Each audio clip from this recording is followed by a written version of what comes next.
오늘은 사도 시대의 대안이 이 시대의 대안이 될 수 있는가 하는 제목으로 하나님 앞에서 말씀을 나누도록 하겠습니다. 모든 시대마다 상황이 있었고 그 상황마다 필요가 있었습니다. 이 필요에 대해서 하나님께서 대답하신 것이 바로 교회였습니다. 교회는 각 시대의 필요에 대한 대답이었습니다. 본문 말씀은 1세기의 초대시대 교회에 대해서 기록하고 있는 말씀입니다. 그런데 1세기의 대답인 이 대안이 21세기를 살고 있는 우리에게 있어서 대안이 될 수 있는가 하는 이야기입니다.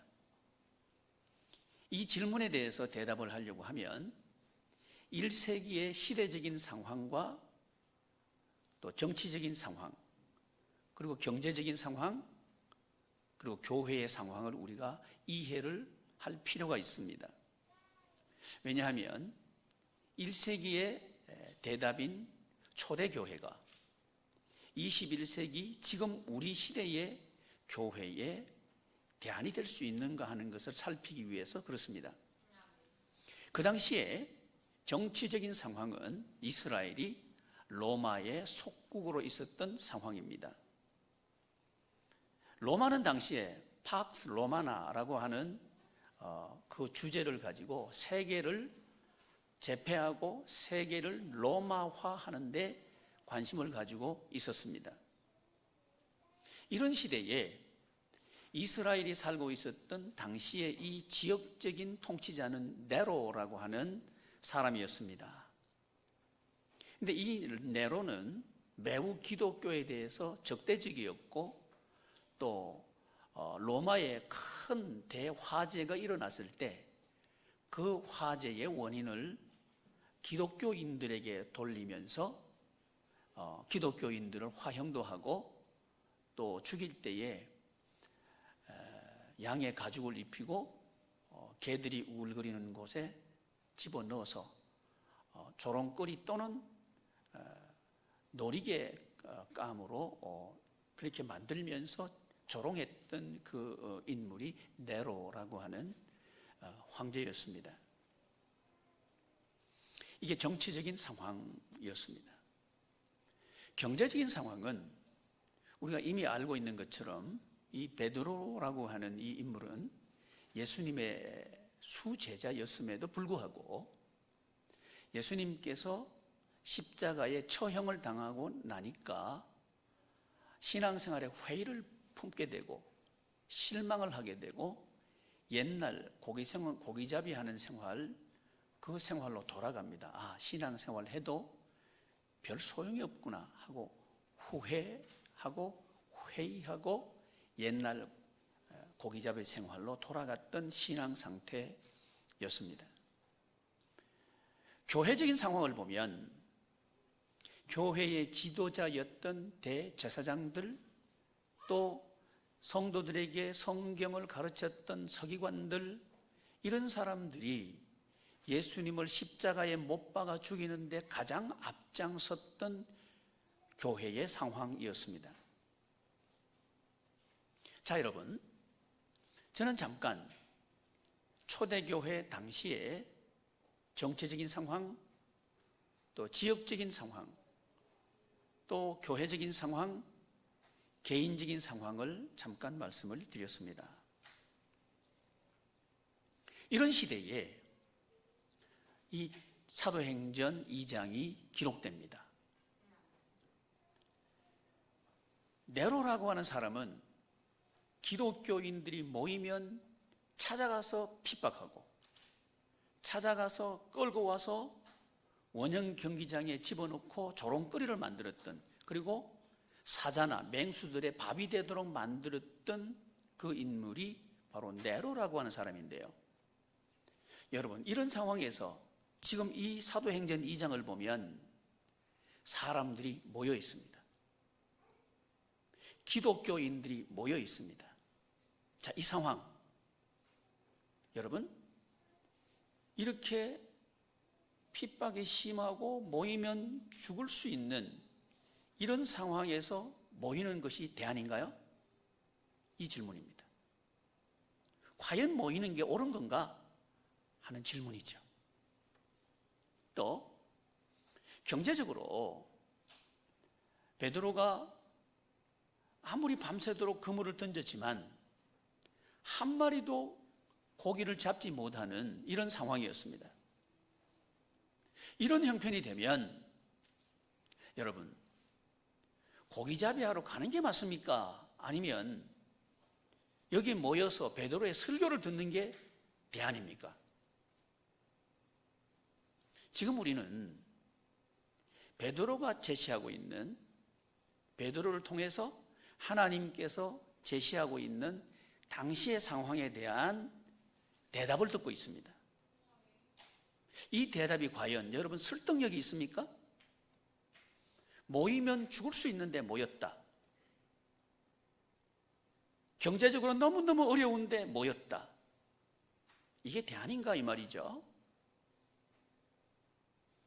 그런데 모였습니다.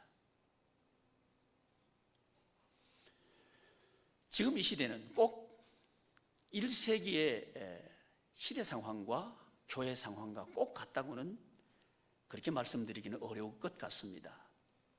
그러나 유사한 점이 있다는 것은 또 우리가 이해할 수 있습니다. 로마에 대화재가 일어난 그 큰 사건, 이 사건은 마치 예기치 못했던 코로나19라고 하는 전대미문의 바이러스가 몰아닥친 지금의 현재 상황과 어쩌면 비견할 수 있을 것 같습니다. 이런 상황에서 세상 사람들은, 성도들이 교회에 모이는 데 대해서 매우 비판적이고 또 조롱하고 있고 또 핍박하고 있는 게 또한 사실입니다. 이런 상황에서 과연 교회에 모여서 예배하는 것이 이게 대안인가, 대답인가 하는 이야기를 지금 성도들은 제각각 마음속에서 하고 있을 겁니다. 물론 교회에서도 이 대답들을 하고 있는 중입니다. 그런데 초대교회, 이 베드로가 설교하고 있는 이 사도행전 2장은 초대교회, 정확하게 말씀드리면 예루살렘 교회를 개척하는 설교입니다. 베드로는 유대인들이 주로 분포된 예루살렘 교회의 목회자입니다. 이 예루살렘 교회를 개척하면서 했던 설교가 바로 이 설교입니다. 이런 상황에서 여러분, 교회 개척하는 게 가능할까요? 이런 상황에서 교회를 개척한다는 게 정신이 있는 사람인가요? 그 답은 아주 쉬울 겁니다. 그러나 성경 사도행전 2장은 이렇게 교회는 개척되었습니다. 사랑하는 교회 여러분, 여러분들 마음속에 기독교는 어떤 기독교입니까? 사회로부터 환영받는 기독교를 그리고 계십니까? 아니면 사회로부터 핍박받는 바로 그 교회가 여러분들 머릿속에 있는 교회의 모습입니까? 제가 목사님들로부터 또는 성도님들로부터 지금 작금의 시대에 대해서 교회를 대한 정치권 또는 믿지 않는 사람들에 대한 싸늘한 시선, 여기에 대한 우려하는 목소리를 여기저기서 저는 듣습니다. 아마 여러분들도 듣고 계실 거고 또 느끼고 있으리라 그렇게 생각합니다. 그래서 사람들은 우려하고 있습니다. 세상 사람들이 이렇게 말하는데 큰일 났다? 교회의 미래가 큰일 났다? 이렇게 우려하는 이야기들을 쉽게 접합니다. 여러분, 교회의 미래가 어두울까요? 역사의 한 페이지를 여러분들에게 소개하고자 합니다. 네로로부터 시작했던 이 기독교 핍박의 역사는 300여 년 동안 지속됩니다. 그런데 놀라운 일이 벌어집니다. 핍박이 심할수록 기독교는 폭발적으로 부흥합니다. 정치하는 사람들이 깜짝 놀랐습니다. 아니, 기독교가 이렇게 부흥되면 안 되는데 왜 이렇게 기독교가 핍박을 받는데도 부흥할까 하는 생각을 하게 됐습니다. 왜 핍박받을수록 기독교는 번성할까요? 기독교는 피 위에 서는 종교가 기독교입니다. 핍박 위에 자라는 교회가 기독교회입니다. 그런데 AD 약 313년경에 컨스탄틴이라고 하는 황제가 기독교를 공인합니다. 아, 기독교 나쁜 거 아니야?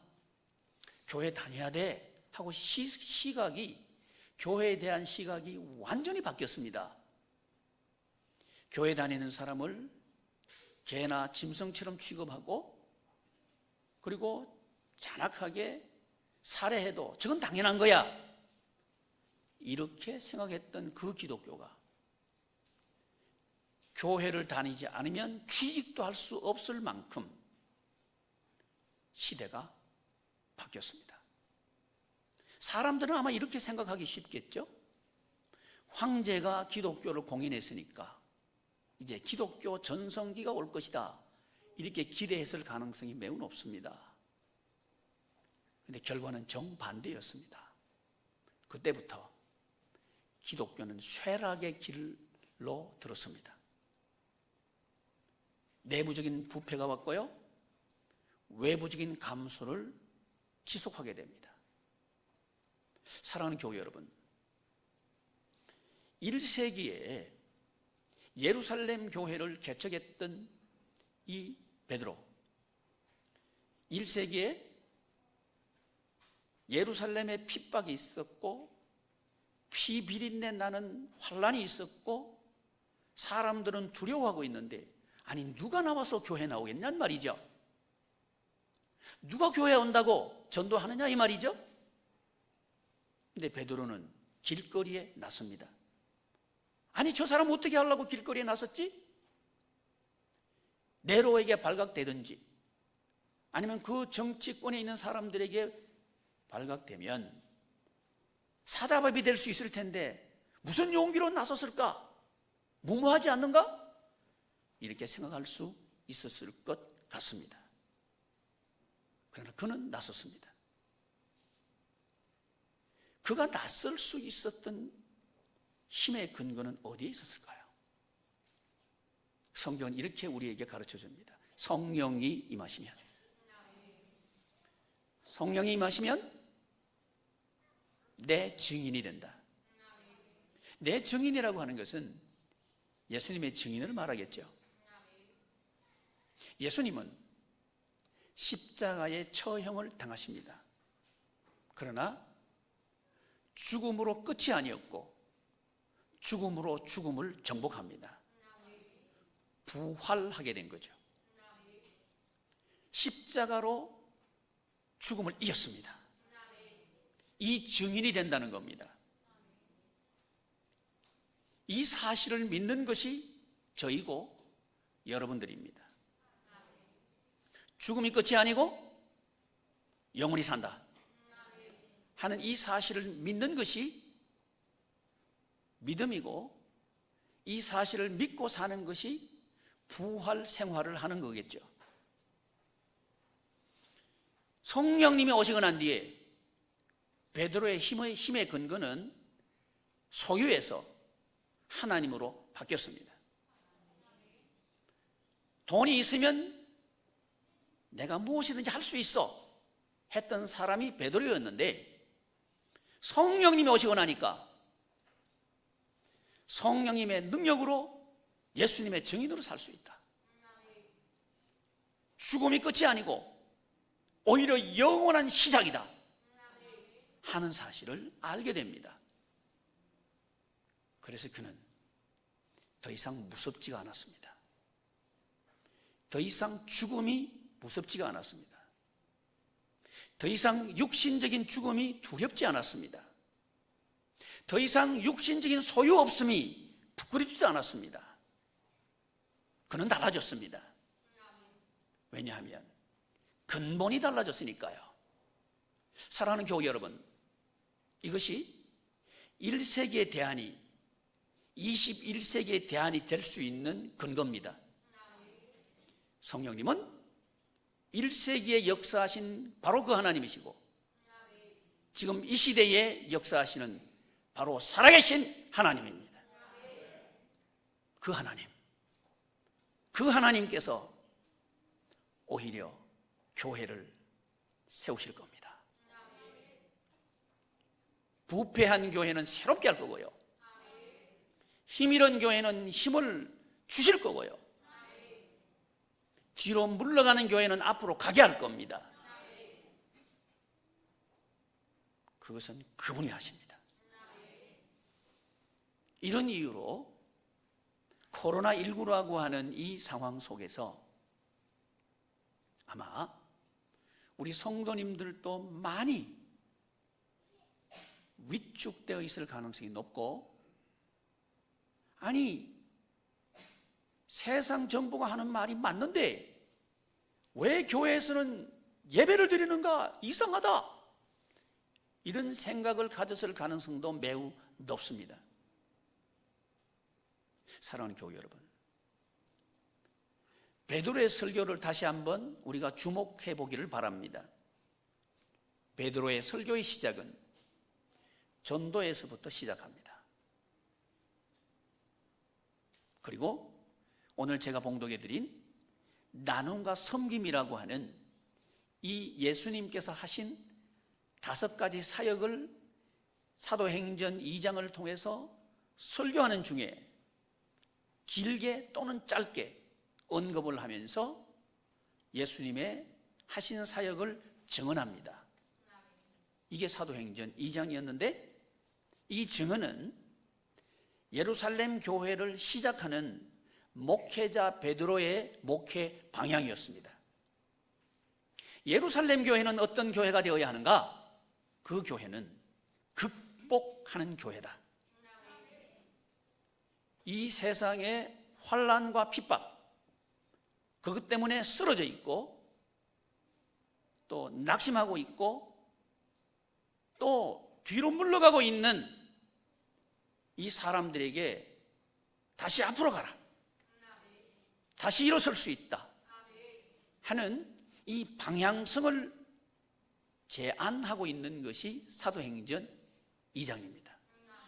그 내용이 뭐냐 하면 예수님이 하신 5가지 사역입니다. 이 5가지 사역을 통해서 우리 예수님은 그 시대 사람들을 살리기를 원하셨고, 그 첫 열매가 되신 분이 예수님입니다. 그래서 부활의 첫 열매가 되신 그 예수님은 부활 후에 3번째로 디베랴 바다에서 고기를 잡고 있는 낙심한 신자 베드로, 정확하게 말씀드리면 낙심한 지도자 베드로, 세상 살이로 돌아가 버린 지도자, 그를 찾아오신 겁니다. 이 시대의 교회 지도자들이 오신 부활하신 예수님을 다시 맞이하고 교회를 살릴 절호의 기회가 코로나19라고 저는 믿습니다. 왜냐하면 성령 하나님은 그때도 살아계셨고 지금도 살아계신 하나님입니다. 그분이 역사하실 겁니다. 그래서 저는 이 상황을 이렇게 이해합니다. 오히려 잘 됐다. 오히려 기회다. 한국 교회가 다시 한번 일어설 수 있는 기회다. 우리 성도님들이 다시 한번 일어설 수 있는 기회다. 저는 그렇게 믿습니다. 그분이 일하니까요. 더 이상 우리가 할 수 있는 건 없으니까요. 그래서 기회입니다. 예수님이 오시기 전 교회의 지도자들의 모습은 돈이 있으니까 그 돈으로 무엇을 할 수 있겠다였습니다. 사람들이 있으니까 이 사람들을 통해서 무엇인가 할 수 있겠다였습니다. 그러나 그 돈과 그 사람들을 의지한 교회는 부패했습니다. 타락했습니다. 더 이상 하나님을 의지하지 않았습니다. 그래서 예수님을 처형한 거죠. 그러나 예수님은 처형당하지 않았습니다. 바로 그 교회를 위해서 생명 바쳐 사랑하신 겁니다. 할렐루야. 이분이 예수님입니다. 1세기 대안이 21세기 교회의 대안이 될 수 있는 이유는 그 사랑이 변하지 않았기 때문입니다. 그 예수 그리스도의 사랑, 그 사랑이 오늘 이 시대의 교인들의 성도들의 가정을 버리지 않았습니다. 끝까지 사랑하십니다. 어떤 모습이라 할지라도 하나님은 그 가정을, 성도의 가정을 세우실 겁니다. 가족 구성원의 능력이 아닙니다. 가족 구성원들이 가지고 있는 돈도 아닙니다. 오직 그분의 사랑입니다. 주 예수 그리스도의 사랑이 우리 성도들의 가정을 새롭게 할 겁니다. 여러분, 사회적인 거리두기가 마음의 거리로 나타납니다. 마음의 거리는 정서의 무너짐으로 나타납니다. 매우 살기 어려운 시대가 됐습니다. 이 무너진 마음들을 다시 하나 되게 하고 추스르게 하는 것은 오직 예수 그리스도의 사랑입니다. 그 사랑이면 충분합니다. 그래서 우리는 1세기에 대한, 그것은 21세기의 대안이 될 수 있다는 거죠. 우리 하나님께서 베드로를 통해서 그 대안의 실제가 무엇이냐를 우리에게 가르쳐 주시는데 그게 바로 교회입니다. 교회가 실제적으로 대답해야 합니다. 이게 교회입니다. 그러면 실제적으로 어떻게 대답하겠느냐 이 말입니다. 오늘 본문 말씀은 우리 예수님께서 행하신 사역 중에서 이 세상을 향한 사역입니다. 그 내용은 나누자입니다. 나누자. 나눔을 통해서 세상은 살아난다는 겁니다. 이게 교회가 해야 된다는 거죠. 여러분, 이 시대에 우리 한국 교회가 해야 될 일은 바로 이 일입니다. 대사회를 향해서 우리는 나누어야 합니다. 그럴 때 마음이 모아질 겁니다. 정서가 푸근해질 겁니다. 그리고 다시 한번 일어서야 되겠다 하는 용기가 생길 겁니다. 사랑의 힘입니다. 나눔은 예수님께서 행하신 5가지 사역 중에서 사랑의 실천이, 특별히 대사회적인 실천이 나눔입니다. 이게 실제적인 대안이었다는 거죠. 예배 시간에 조는 것도 은사예요. 걱정하지 말아요. 좋을 때 조는 시간보다 깨있는 시간이 훨씬 많았어요.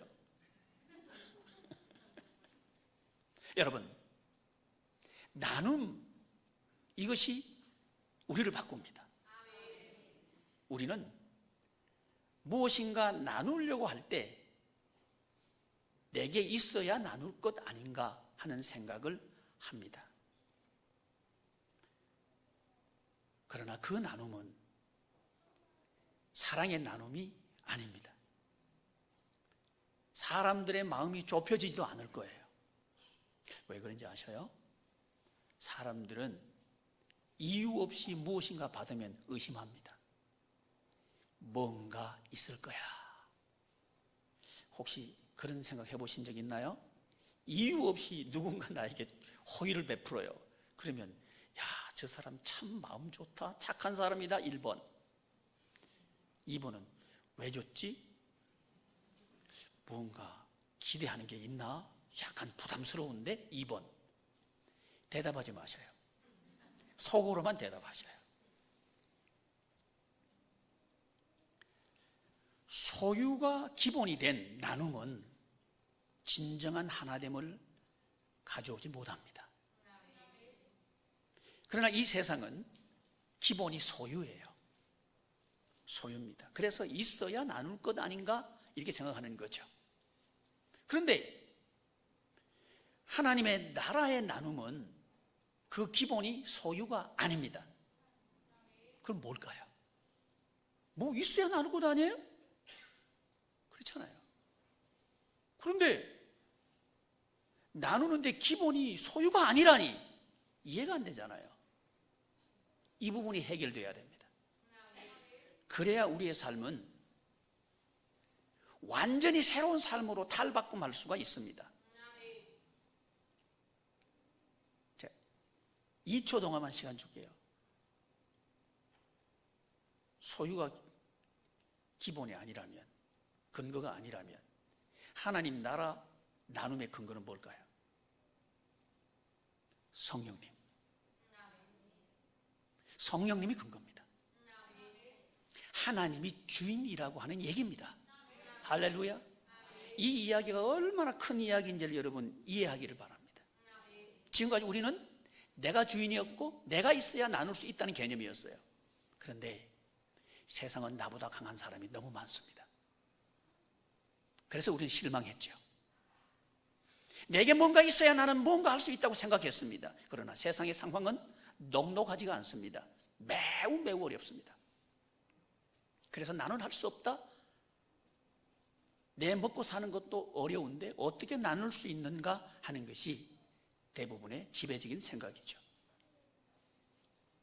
근데 이런 상황에서 나누는 게 답입니다. 지금 내 먹을 것도 없습니다. 빈 거물이에요. 그러는데 베드로의 설교의 핵심 내용은 뭐냐 하면 나누는 게 답이다 이렇게 대답하는 거예요. 현실적인가요? 설득력이 있습니까? 와, 정말 그게 대답은 맞아? 그런가요? 아니면 너무 황당하다. 얼마만큼 황당하냐 하면 모이면 사자밥이 될 수 있는데 모여서 지금 설교하고 있는 그 상황과 매우 흡사하게 황당할 겁니다. 그러나 성령님이 오시면 이게 가능해집니다. 가능한 게 아니고 가능한 정도가 아니고 이게 바로 성도의 생활입니다. 성령님이 오시니까 주인이 바뀐 거예요. 주인이 바뀐 이 생활이 얼마나 중요한지 우리는 알아야 합니다. 코로나19나 예수님 당시에 로마의 치하에 있었던 이스라엘이나 여러분 우리나라 이스라엘이 로마의 치하에 있었던 것 비슷하게 지금 우리나라가 처해 있는 상황은 중국이냐 미국이냐를 선택을 강요받고 있는 상황입니다. 아닌가요? 저는 그렇게 봅니다. 두 거대 강대국이 경제 헤게모니 싸움을 하고 있는 중에 우리는 선택을 강요받고 있구나 하는 생각을 저는 합니다. 대한민국의 선택의 대답은 뭘까요? 어떻게 선택해야 될까요? 매우 어렵죠. 여러분의 대답은 뭔가요? 성경은 이렇게 대답합니다. 소유가 기본이 된 한 대답은 되지 않는다. 그 근본이 성령님이 될 때 대답이 된다. 그래서 교회가 대답해야 합니다. 거대 양대 강국, 중국과 미국 사이에 있는 대한민국의 성도들의 대안을 교회가 이야기해야 됩니다. 이게 교회가 있어야 될 이유입니다. 그 대답은 교회가 운동을 시작하자는 거죠. 나눔 운동을 시작합시다. 그러면 우리 대한민국을 통해서 세계는 바뀔 겁니다. 저는 그거 믿는데 여러분 믿으셔요? 누가 뭐라 그래도 저는 대한민국이 핵심이다 이렇게 믿는 사람입니다. 중국 사람이 암만 그래도 중화주의 암만 얘기해도 틀렸다. 대한민국이 핵심이다. 두고 보세요. 하나님 하실지. 여러분, 여러분의 가정에 적용할 수 있기를 바랍니다. 누가 뭐라 그래도 여러분 가정이 핵심입니다. 여러분 가정이 그 대답을 할 겁니다. 성령님이 오시면 그 대답을 하게 될 겁니다. 아니면 아이고 우리 가정 형편에 무슨 우리 가정이 대답한다고 아마 이렇게 말할 거예요. 그러나 여러분 마음속에 그런 거 있잖아요. 내가 중심이 되고 싶은 것 있잖아요. 엑스트라가 되고 싶은가요? 주인공이 되고 싶은가요? 왜 대답을 못해요? 저는 주인공 되고 싶어요. 아닌가 보다. 저 혼자 잘못됐나 보다. 저는 우리 교우들의 가정이 주인공 가정 되기를 소망합니다. 에이, 저 집 별 볼 일 없어. 저는 우리 성도님들의 가정이 그런 취급받는 것 못 견디겠습니다. 우리 성도님들의 가정이 핵심이고 중심이야. 이렇게 되기를 소망합니다. 매우 역설적인 얘기인데요. 그렇게 하려고 하면 주인이 하나님이 되셔야 합니다. 그것을 본문에서는 성령님이 오시면 이렇게 말씀하시는 거죠. 성령 임재하는 가정 되기를 축복합니다. 그럴 때 여러분의 가정은 소유를 중심으로 생각하는 가정이 아니고 나눔을 중심으로 생각하는 가정이 될 겁니다. 우리 하나님께서 우리 교회에 주신 예수 한 몸 비전, 이 비전의 한 축을 담당하고 있는 예수 한 몸 동산을 이제 시작하게 하신 것 참 감사합니다. 예수 한 몸 동산, 이 동산은 이 세상에서 하나님의 나라 생활하는 동산을 추구하는 동산입니다. 나누는 동산 말이죠. 나눔을 통해서 그 동산을 만들기를 바라고 그 동산 안에서 나눔이 실천되고 우리 후손들에게 그 나눔의 동산을 물려주고 우리는 하나님 앞에 가는 것, 이 즐거운 것 아닌가? 이 일을 시작하게 하신 하나님, 이 일을 우리 하나님께서는 코로나19 때 시작하셨습니다. 여러분, 어찌 코로나19가 사역을 위축시킵니까? 코로나19 때문에 교회 사역을 못한다고 어찌 말할 수 있습니까? 저는 동의하지 않습니다. 시작입니다. 인간의 끝이 하나님의 시작이다. 저는 이 사실을 믿습니다. 왜냐하면 성경에서 우리 하나님께서는 없는 데서 있게 하시는 하나님이셨습니다. 1세기의 하나님도 그런 하나님이셨습니다. 21세기 하나님도 동일한 하나님이십니다. 그 하나님을 우리는 아버지라고 부릅니다. 그 아버지 하나님께서 우리에게 성령님을 보내주셨습니다. 그 성령님이 십자가에 달려 돌아가신 예수 그리스도, 그 예수 그리스도께서 하신 5가지 사역을 통해서 이 세상은 생명의 나라로 바뀔 수 있다. 답이 뭘까요? 사역이 답이다. 무엇을 위해서 일하느냐고요?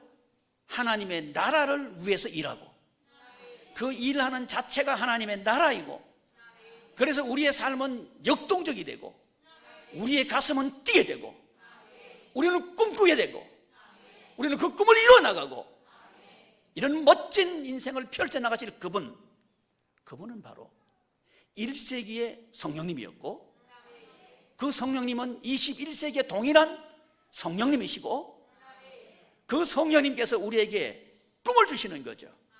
사도행전 2장 꿈 얘기입니다. 요엘서를 인용하셔서 어린아이들도 꿈을 꿀 텐데, 어린아이의 꿈은 특별히 예언이라고 이름을 붙였고요, 청년들도 꿈을 꿀 텐데 이 청년들의 꿈은 환상이라고 별명을 붙였습니다. 그리고 늙은이들도 꿈을 꾸게 된다, 이렇게 기록하고 있습니다. 꿈 얘기하고 있는 거죠. 하나님께서는 베드로를 통해서 예루살렘 교회는 어떤 교회인가? 꿈이 있는 교회야. 예루살렘 교회는 어떤 교회인가? 꿈을 이루는 교회야. 그리고 그 꿈의 내용을 지금 베드로가 설교하고 있는 거예요. 그 꿈의 내용이 뭐냐면 예수 그리스도께서 하신 일, 이 일이 우리 교회의 꿈입니다. 이 일을 이루는 것이 우리 교회의 사역입니다. 그 꿈의 내용, 일의 내용을 5가지로 베드로 목사님은 설교하고 있는 거죠. 그 마지막에 땅을 향해서 나누는 거야, 이렇게 말하고 있습니다. 사랑하는 교회 여러분, 나누는 게 교회입니다. 세상 정부가 하는 일에 대해서 비판하는 게 교회가 할 일이 아닙니다. 반대로 그걸 따라가는 것 또한 교회가 할 일이 아닙니다. 교회는 예수 그리스도께서 하신 일을 하는 게 교회입니다. 그럴 때 세상은 오늘 본문 말씀처럼 칭송을 하게 될 겁니다. 우리 목사님들 중에서 시와 관계해서 전문적으로 사역하는 목사님이 한 분 계십니다. 이분이 저한테 느닷없이 전화를 하셨어요. 저한테 자주 전화하시는 분이 아닙니다. 전화를 하셔서, 목사님, 시에서 양해문 교회가 소문이 자자하게 났다는 거예요. 우리 교회가 소문날 일이 없는데요? 그랬어요. 그랬더니 아니라는 거예요. 그 문화과라는가 무슨 과, 우리 교회 문화관광부. 문화관광 그쪽에 있는 그 팀장이 과장인데, 과장이 그렇게 마음에 없는 소리 하는 사람이 아니래요.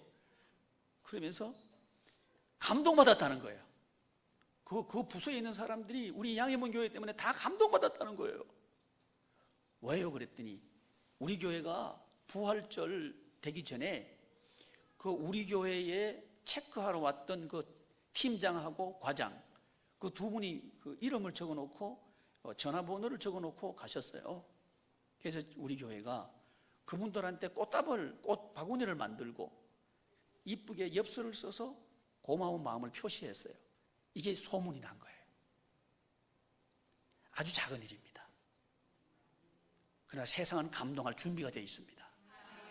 사랑하는 교회 여러분, 세상 정부를 욕하지 마십시오. 믿지 않는 사람들을 욕하지 마십시오.